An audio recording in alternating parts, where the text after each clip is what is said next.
Hola, ¿cómo están? Aquí estamos en una sesión más.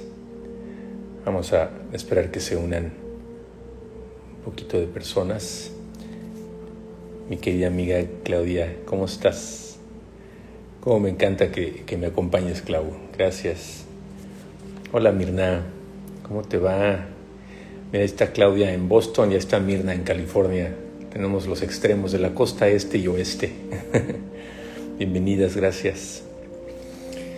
Hoy la plática está muy simpática. Vamos a hablar de cosas bien simpáticas. Si está su mamá en la plática, por favor, díganle que no se vaya a enojar de todo lo que nos enseñó de niños. Voy a poner los audífonos a ver si... ¿Me oyen bien, Claudia, Mirna? De todos modos, déjenme hacer esto porque he comprobado que va a ser mucho mejor. Ya te saludaron, Mirna. Mira, mi amiga Claudia es amiga de la primaria. El otro día yo decía que era la secundaria, Claudia, pero somos amigos de la primaria. Impresionante. Perdónenme, déjenme poner los audífonos.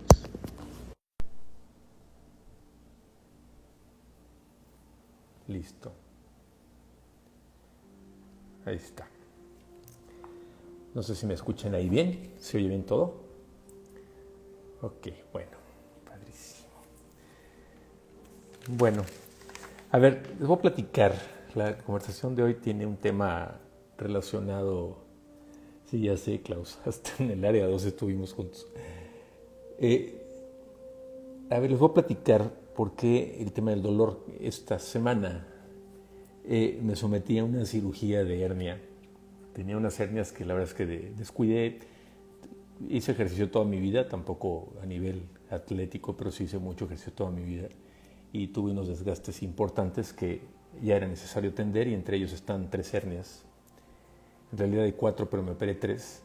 Y me preguntaba una amiga, me dice, oye, ¿no te arrepientes de haberte operado por el dolor que estás viviendo ahorita? Y me hizo pensar tanto, dije, arrepentirme por el dolor que estoy sintiendo ahorita. Dije, no.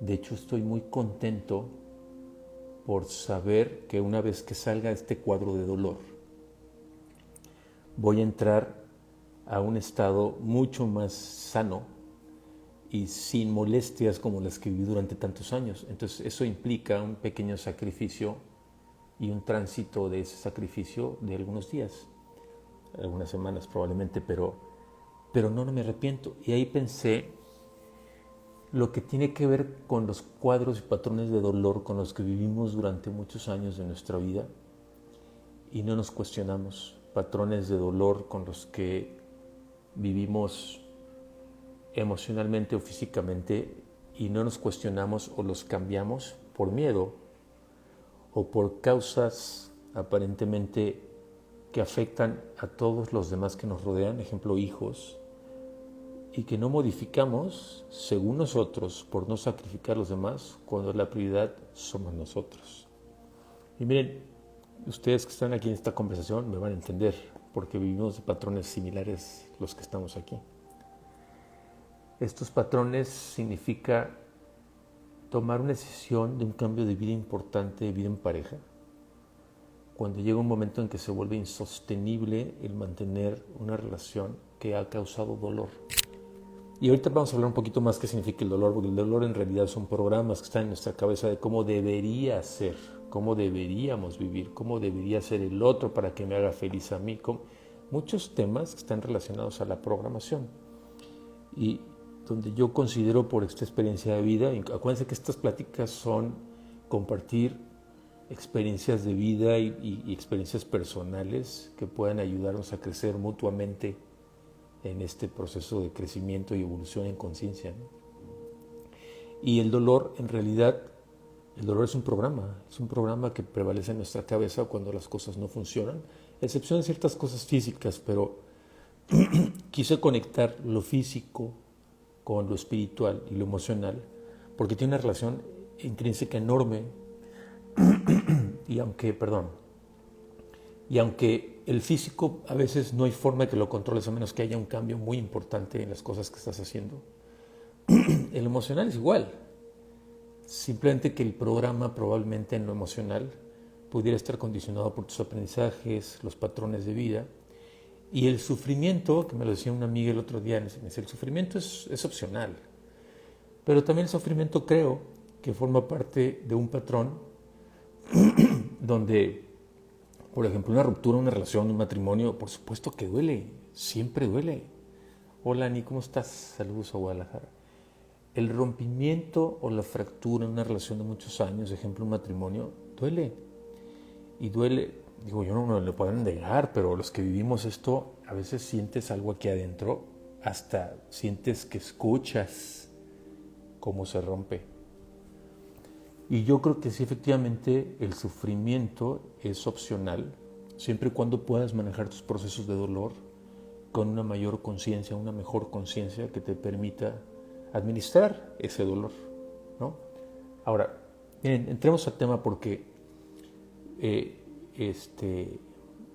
yo creo que es importante asegurarnos que en estas conversaciones tocamos un tema de la parte filosófica y luego la conectamos con el pensamiento de nosotros y los patrones que rigen la vida que vivimos hoy. ¿A qué voy? Déjenme entrar a ese tema. Yo les comentaba las veces que nos acostumbramos al dolor, ¿no? En mi caso en particular, digo, esta operación de hernia que les platiqué, yo viví muchos años con un dolor y una molestia. Y te acostumbras como si ese síntoma fuera parte de tu vida. Y lo mismo pasa con la vida emocional. Vives condiciones que no quieres que estén en tu vida y que sientes que te están incomodando y te están causando dolor y las dejas pasar, y las dejas pasar, y las dejas pasar, hasta que la sintomatología se vuelve crónica. Y cuando se vuelve crónica es porque en realidad no estás dispuesto a cambiarla o estás esperando que algo más ajeno a ti venga y la cambie, ¿no? Entonces, vivimos de muchas formas, pero bueno, es parte como del patrón del dolor. Ahora, miren, yo creo que a veces nosotros postergamos cosas tratando de esperar que algo más las cambie por un tema de valor. Probablemente yo me esperé a corregir una hernia porque me daba miedo operarme. Probablemente yo no terminé mi matrimonio antes porque me daba miedo que mis hijos sufrieran o enfrentaran una condición difícil. Y esto, la verdad es que creo que hay una frase bien interesante que dice que todos somos especiales si nos mira la persona adecuada, ¿no? Y hay momentos de la vida en donde nos dimos cuenta o nos damos cuenta de que la persona quieres que sea la adecuada, pero no te mira como sabes que debería. Piénsenlo muy bien, porque la reflexión es que el dolor prevalece cuando postergas una decisión o una ruptura, en el caso, por ejemplo, de la familia o de las parejas, porque dices que tus hijos no pueden enfrentar una situación así, y entonces te hipotecas a ti mismo de no ser feliz. Y pasa consistente y repetidamente a lo largo de nuestra vida en muchas cosas. Estoy tocando el tema de las rupturas y los matrimonios, pero esto pasa muchas veces, ¿no?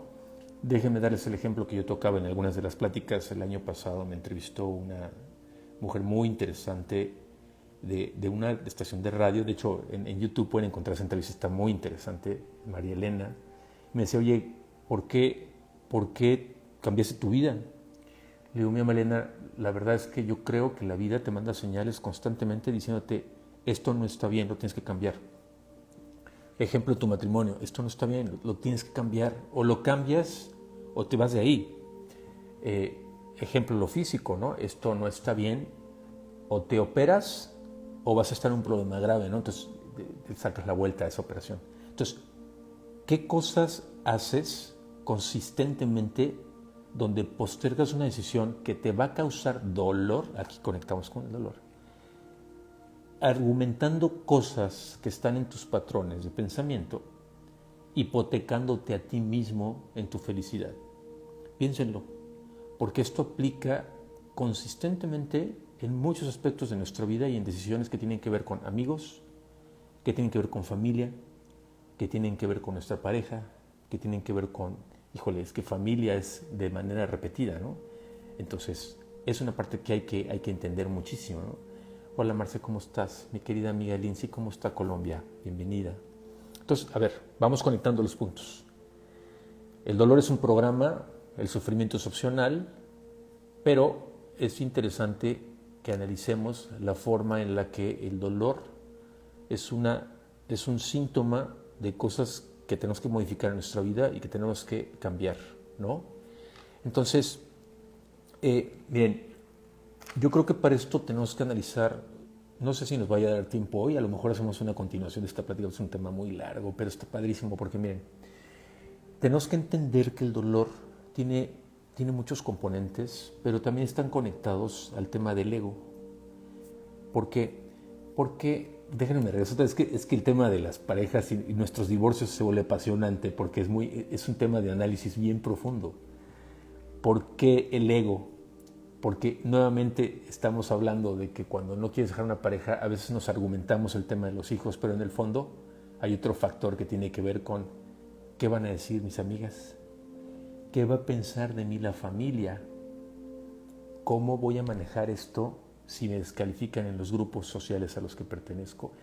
Todos esos factores pesan y estamos hipotecando nuestra felicidad y algunos elementos que están relacionados a nuestro equilibrio y armonía personales, ¿no?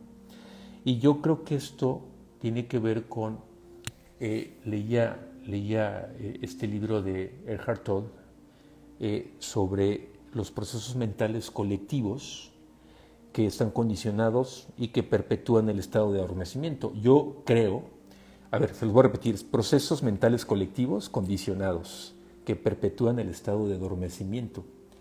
Y significa que el adormecimiento es el estado en el que vivimos sin conciencia o en la ausencia de conciencia, donde la conciencia en realidad no es otra cosa que nuestros ojos bien abiertos, nuestra alma despierta para tomar las decisiones correctas para estar felices. Las decisiones correctas para estar felices. Entonces, no es posible vencer estas condiciones de adormecimiento, ¿sí?, que tienen que ver con el ego, porque son patrones aprendidos y están relacionados al ego. Como creo que no es posible luchar contra la oscuridad, el ego no lo van a matar. Crecimos en una sociedad que nos enseñó patrones y elementos que rigen y enmarcan la manera en que nos comportamos. Y no es posible eliminarlos todos, pero sí es posible navegar con ellos, aprender a reconocerlos. Entiéndanme esto, no quiero ser tan filosófico, me estoy metiendo demasiado en la filosofía, pero el que ustedes crezcan en conciencia implica que se cuestionen de repente en un momento de un estado de decisión y hagan un alto en el camino, digan, necesito darme cuenta si esta decisión que estoy tomando es correcta en base a lo que yo debo vivir para ser feliz. En base a lo que yo debo vivir para ser feliz. Y eso es conciencia. Y probablemente la decisión esté bien o esté mal. Y acuérdense, no hay bien ni mal. Puede acompañar tus principios de vida, pero las decisiones que tomes en conciencia tendrán que estar relacionadas a cuestionar el status quo con el que vives hoy y las creencias con las que te enseñaron a vivir. Entonces, déjenme darles un ejemplo de esto. Miren, el año pasado platicaba yo con la mamá de una amiga y ella me decía, mira Pancho, cuando yo me divorcié, una señora grande, bueno, es una señora que tiene como, será 68 años yo creo, me dice, cuando yo me divorcié fue cuando entendí que mi vida había fracasado. Yo sabía que yo era un fracaso y si mi madre me hubiera visto en este momento de mi divorcio, yo sabría que mi mamá se volvería a morir. Es una señora convencional, pues es de Monterrey, es una señora de buena sociedad, de buen nivel. Hola Claudia, bienvenida. Y la señora tiene un concepto en su cabeza de que la mujer debería ser una persona que esté siempre acompañando al hombre, no importa lo que el hombre haga. Estos temas los hemos hablado muchas veces en estas pláticas. Pero a mí me dejó frío cuando ella me dijo, yo entendí que cuando me divorcié yo fracasé y yo soy un fracaso y me voy a morir fracasada. ¿Pueden imaginar los decretos, aprovechando que está aquí mi coach de decretos, lo que puede esta mujer estar reforzando en su cabeza cada día que se despierta? Ella, hola Justine, ¿cómo estás? Bienvenida. Ella habla de su fracaso por no estar con la persona con la que debió haberse casado toda una vida. Ojo, primer tema, ahí hay un patrón. Es un tema con el que crecimos y nos enseñaron. Entonces es un proceso mental colectivo condicionado. La señora cree, como muchos de nosotros, que esto debería ser así. Y ella considera que tiene un fracaso en su vida. Yo le comenté, señora, yo creo que usted está más bien rehaciendo su vida, y el valor que tiene usted de reiniciar su vida y de empezar un proceso nuevo sola, tiene mucho más valor que la gente que nunca toma el valor de separarse de alguien que no la hace feliz, o alguien que le engaña, o alguien que no la quiere. Hola Jorge, ¿cómo estás, mi amigo? Entonces, piénsenlo, porque muchos de los que estamos aquí hemos tenido el valor. Pero ese valor, por ejemplo, del tema de vida en pareja no es solamente un proceso, es un proceso de vida, de muchas cosas, y aplica para muchos otros momentos, ¿no? Entonces, yo creo que uno debe distinguir en sus pensamientos lo que significa un pensamiento que está pegado a lo que te educaron a hacer, que son la gran mayoría, y lo que implica la espiritualidad. Hablo de esto porque la espiritualidad es una de las cosas más increíbles que nos pueden ayudar a crecer en este viaje de conciencia y a reconocer los momentos de dolor que estamos causando nosotros mismos. Ejemplo de esto, miren, déjenme meter un poquito más el tema de la iglesia, ¿no? ¿Cuántos de nosotros hemos crecido en la iglesia? Yo respeto las iglesias. Yo les quiero decir, bueno, yo más tomé la decisión de salir de la iglesia católica hace 3 años. No rompí con ella de una manera drástica, simplemente me levanté en medio del Padre Nuestro en la última misa que tomé y me despedí de un padre que yo quería mucho o quiero mucho. Me salí de la iglesia y no me volví a parar en la institución, porque para mí es la institución, y seguramente hay gente que le causa muchísimo dolor que yo comente esto, pero es curioso porque esta señora precisamente se cambió de religión durante el divorcio, pensando que la iglesia iba a sanar muchos de los dolores que ella traía en el alma y en el corazón, ocasionados por su expareja y ocasionados por el fracaso que ella creía en su mente que estaba viviendo por haber fallado a la promesa que se hizo a sí misma y a sus ancestros de que iba a casarse una sola vez con un solo hombre y hasta que la muerte los separara. Y esas cosas obviamente pues están fortalecidas con los pensamientos que te inyecta una institución, como cualquier tipo de iglesia, ¿no? Te inyecta pensamientos que están basados probablemente en ciertas filosofías, pero que no necesariamente cumplen con las cosas que a veces te hacen feliz. Ejemplo, miren, la gente que está muy metida en el tema de religión asocia estos pensamientos, no me voy a meter ya demasiado, nada más quiero decirles esto, uno asocia mucho el pensamiento de lo que tú crees que la iglesia o una religión o algo en lo que tú crees es lo correcto, y entonces asocias el pensamiento con la verdad absoluta. Entonces, la persona que no comulga con lo que tú estás haciendo se vuelve un pecador o se vuelve una persona que vive absolutamente fuera de la verdad. Y entiéndanme esto, eso es pensamiento, no es espiritualidad. Y el pensamiento, cuando funciona así, puede causar mucho dolor, porque la gente vive perpetuada en la creencia de su verdad absoluta y pensando que lo que ellos viven es la verdad y todos los demás viven absolutamente fuera del estándar de lo que debería ser su vida. Hola Rosario, qué gusto verte, amiga, ¿cómo estás? Aldo, bienvenido.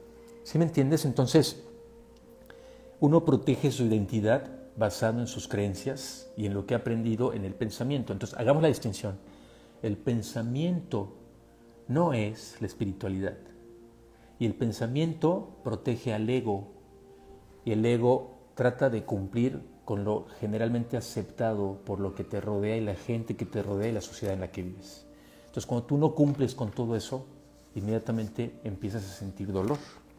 Entonces, yo creo que es importante nada más que distingamos que la espiritualidad sí es algo aquello que tiene que estar relacionado con tus creencias, no tus pensamientos. Es que creo, yo creo que quiero ser feliz, entonces para ser feliz tengo que hacer esto. Entonces, para lograr ser feliz y vivir de esta manera, me tengo que ir a tal lugar. Está bien, esa es mi creencia.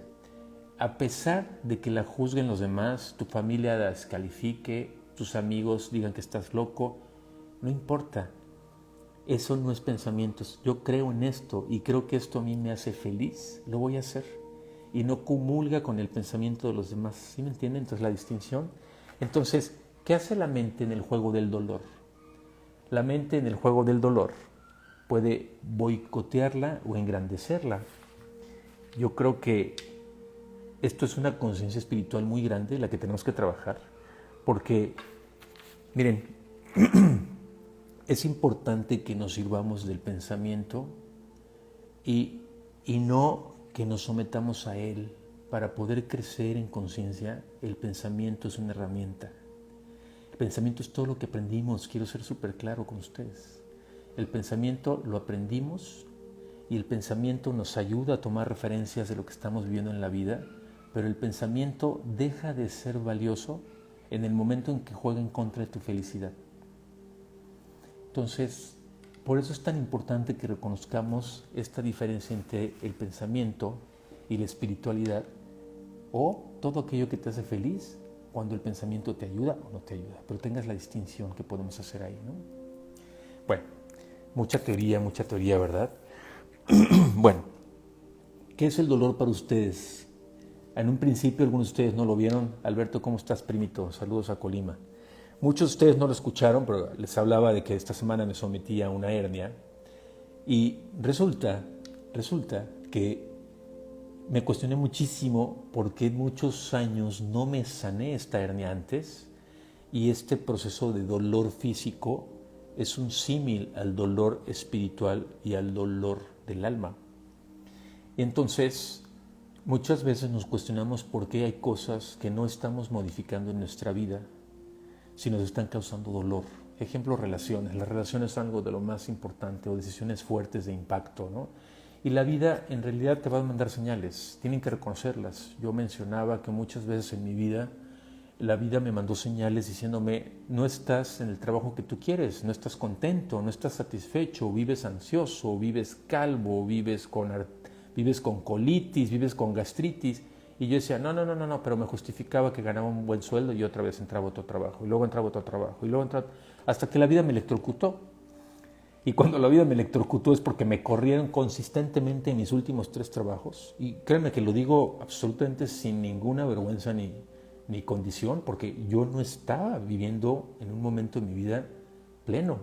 Entonces, la vida me enseñó que ese dolor al que yo estaba sometido, viviendo algo que yo no quería vivir, podía detenerse en el momento en que simplemente yo lo decidiera, y no lo había hecho por dolor, ojo, a lo que dijeran los demás, el miedo y el pánico que me causaba el salirme del status quo del medio social donde yo me desenvolvía.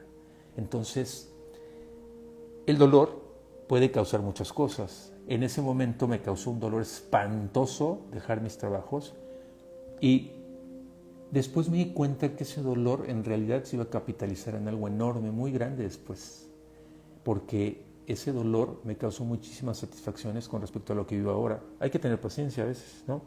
Pero a veces ese dolor puede hacer cosas muy importantes. Miren, por ejemplo, a veces no dejamos a la pareja con la que decidimos que no podemos estar felices el resto de nuestra vida, y la dejamos pensando que el sufrimiento que vamos a enfrentar va a ser insostenible e inaguantable, y resulta que después nos damos cuenta que ese dolor unió a nuestras familias en un estado de mucho mayor armonía y equilibrio familiar. O nos dimos cuenta que, por ejemplo, ese dolor sana a parejas que después se vuelven amigos y viven una relación increíblemente sana. Hay otros ejemplos exactamente opuestos, ¿no? Pero el dolor en realidad tiene una función, y ese dolor en realidad nos causa muchos beneficios y muchas cosas que no asociamos en un principio. Entonces, miren, yo les platico esto a algunos de los que están aquí, que me conocen de muchísimos años. Recordarán cuando murió mi hermano Beto, hace más de 35 años. Beto era un hermano para mí entrañable, era mi mejor amigo. Y cuando muere Beto, y me encuentro con Enrique, mi hermano, ya después en el funeral de Beto, y perdón, el tema a lo mejor está tristón, pero vale la pena comentarlo, porque fue un proceso de enorme dolor, muy entrañable dolor. Y cuando veo a mi hermano, Enrique, mi hermano, que está ahora en mi vida, por supuesto, ya estamos completamente vigentes, y veo a Diana, mi hermana. Y Enrique y yo nos vimos jóvenes, yo tenía 21 años, y pues en ese tiempo, caballeros, en los 80s, pues era difícil ver que te saludaras de beso con tus papás o tus hermanos, ¿no? Mi hermano y yo nos vimos y el reflejo automático fue saludarnos de beso. Nunca nos cuestionamos por qué. Años después empezamos a bromear por qué desde la muerte de mi hermano nos empezamos a saludar de beso. Y en realidad en ese momento los dos coincidimos en que cuando nos vimos fue como decir, no desaprovechemos ningún momento para demostrarnos amor entre nosotros mientras nos tengamos, porque nos dimos cuenta que de un día para otro, en cualquier momento, alguien de nosotros se puede ir. Esos son procesos de dolor, pero que traen un beneficio, una ventaja de aprendizaje, demostrando el cariño a los demás como es, ¿no? Este es un ejemplo, pero la otra es que a veces el dolor separa, ¿no? El dolor a veces cuando se vive como lo platicamos en un principio en pareja es ejemplo. Miren, yo he platicado mucho de este tema y lo platicé el otro día también de una amiga en Monterrey, una amiga en Guadalajara, gente en todos lados, ¿no? Es que hay ciertos lugares, tradicionalmente ciertas regiones de nuestro país que son especialmente particulares en este tema del machismo o este tema de mantenerse en relaciones por miedo a muchas cosas, pero por ejemplo, esa mujer que cree o que sabe del engaño del que está siendo objeto, pero se destruye a sí misma por no separar una relación que cree que le da cierta satisfacción en su vida, donde mantiene las cosas materiales, que cree que le dan la felicidad, como lo hablamos en la plática pasada, en este tema de cosificación. Y eso en realidad está hablando de muchísimos aspectos de autoestima de la persona y del merecimiento que cree ella tener de la vida cuando sostiene algo que es insostenible. Y vivimos así muchísimos años en nuestra vida en muchas cosas. Ojo, no quiero nada más perpetuarme en ejemplos de pareja, pero son como los más fáciles de vivir ahorita porque nuestra sociedad está viviendo una crisis importantísima en estos aspectos, donde uno cree que tiene que vivir lo que está viviendo y lo vive y lo sostiene por miedos y vive en un dolor que se llega a perpetuar, donde hay gente que a veces tarda toda una vida en tomar la decisión o toda una vida en jamás tomarla. Y estos temas de dolor en realidad no están padres porque lo único que están haciendo es que en realidad nos permiten prevalecer en esos procesos dolorosos sin resolverlos y no los resolvemos jamás, ¿no? Entonces, yo creo que es muy importante simplemente que reconozcamos que el dolor tiene que ver con un pensamiento y un programa del pensamiento en donde ustedes tienen que empezar a reconocer y hacer un alto en el camino para tomar las decisiones de valor que se tengan que tomar en aquellos procesos que duelen o que no nos hacen felices. Vuelvo a recapitular, no estoy hablando solamente de temas de matrimonio, estoy hablando de temas de los hijos. Miren, el otro día escuchaba un ejemplo súper fuerte, ¿no? Yo creo una manera de educar a mis hijos. Cada quien tiene sus estilos de manejar a sus hijos, pero el otro día escuchaba que un ejemplo donde se hablaba de yo voy a estar con mis hijos hasta el último momento, manteniendo lo más que se pueda, cubriéndoles todo lo que se pueda, ayudándolos en todo lo que se pueda, pagándoles todo lo que se pueda. No, porque lo que pasa es que también los procesos de dolor a veces están ocasionados por responsabilidades que tomamos en la vida que no nos competen. Cuando tratamos de taparnos los ojos a un proceso de madurez y crecimiento de nuestros hijos para que vuelen y se hagan responsables de su vida, empezamos a sufrir procesos de dolor de las cosas que les corresponden a los demás. Esto lo platicamos hace 4 pláticas cuando estaba en este viaje en Dubái padrísimo. Hablamos de las 3 cosas más importantes de la vida. Las que Dios te manda y no puedes hacer absolutamente nada. Un terremoto, una muerte, un fallecimiento, son cosas que Dios te va a decir, esto es, y ojo, entiéndase Dios, esta ley, esta fuerza universal que rige el universo y que nos rodea, para no meterme en rollos de religión y dioses, pero hay una cosa importante con Él que tiene que ver con esta fuerza divina que rige nuestro espíritu y rige el universo y que no vas a poder cambiar. El fallecimiento de alguien cercano es el ejemplo más claro. 2, las cosas que le tocan al otro. Y las cosas que le tocan al otro son las cosas que nuestros hijos tienen que decidir en su vida cuando empiezan a ser mayores. Y ojo, mayores pueden ser a los 12 años, ¿eh? No estoy diciendo que los dejes independientes, sin ayudar, no. Hablarle a tu hijo como un grande desde pequeño es convertirlo en una persona grande. Ojo, no estoy forzando la madurez de la persona. Estoy hablando de alguien grande, engrandecerlo, decirle que tiene la capacidad de tomar decisiones de valor, ser un guerrero en la vida, empujar por sí mismo y no valerse de su papá o la persona que está a un lado para poder decidir cosas que debió decidir o debe decidir desde pequeño. Son las cosas que tienen que decidir los demás, no nosotros. No se pierdan en este proceso. Nosotros no vamos a poder decidir sobre la vida de los demás y causa horrible dolor cuando tratamos de meternos en las decisiones de los otros, tratando de protegerlos del dolor. Y pasa que a veces nosotros somos los que sufrimos el dolor de consecuencia precisamente de esas decisiones y volvemos a la otra persona completamente codependiente de lo que nosotros hacemos y ellas nos responsabilizan a nosotros de lo que pase o deje de pasar. Aguas. Hay cosas de Dios, hay cosas del otro que no son tuyas y hay cosas tuyas. Y hay cosas tuyas a las que yo me refiero aquí en esta plática del dolor que tienes que resolver a lo largo de tu vida haciendo altos en el camino, cuestionándote si estás tomando las mejores decisiones para ser feliz. No te desesperes, no pienses que cosas que no se resuelven pronto se tienen que resolver ya. La paciencia es un elemento claramente presente en una persona que empieza a crecer en conciencia. La paciencia es un elemento claramente presente en la persona de crecimiento en conciencia. Y es vital que las cosas que te toca resolver a ti, no a los otros ni a Dios, a ti, las tomes con todo el valor, con toda la fuerza de tu alma y empieces a tomar las decisiones de valor para corregirlas.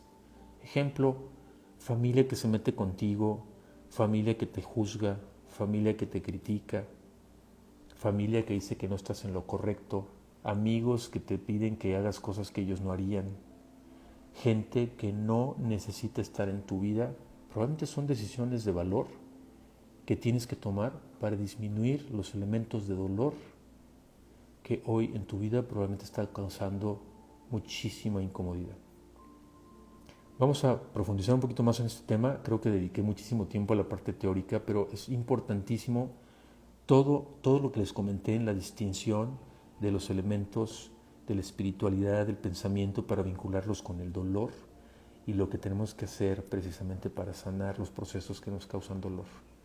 No se les olvide, estos procesos requieren mucho valor, necesitan ser cuestionados porque al final no tienen que sufrir. Venimos todos a ser felices, se los platicaba en la última conversación, venimos equipados como estamos, perfectamente equipados para vivir una vida en felicidad, no en sufrimiento, no en dolor. Y aunque el dolor es irremediablemente algo que va a aparecer en nuestra vida todo el tiempo, la conciencia es el elemento que nos ayuda a manejarlo de ciertas maneras. Ahí está la receta para vibrar, donde hablamos de los sentimientos y las emociones que no necesariamente nos enseñaron a manejar desde niños, como la tristeza, el dolor, la soledad, el miedo, la angustia, ¿no? Entonces, yo les invito a que reflexionen sobre esto para que podamos conectar poco a poco en un proceso de mayor conciencia y crecimiento espiritual en armonía personal. Yo me despido aquí, espero que esta sea una conversación de reflexión para ustedes y nos haga crecer paso a pasito en un momento de mayor conciencia personal. Les mando todo mi amor, les mando un beso enorme y estamos presentes con ustedes la semana que entra. Cuídense mucho, muchísimas gracias. Gracias, Ani. Bye bye.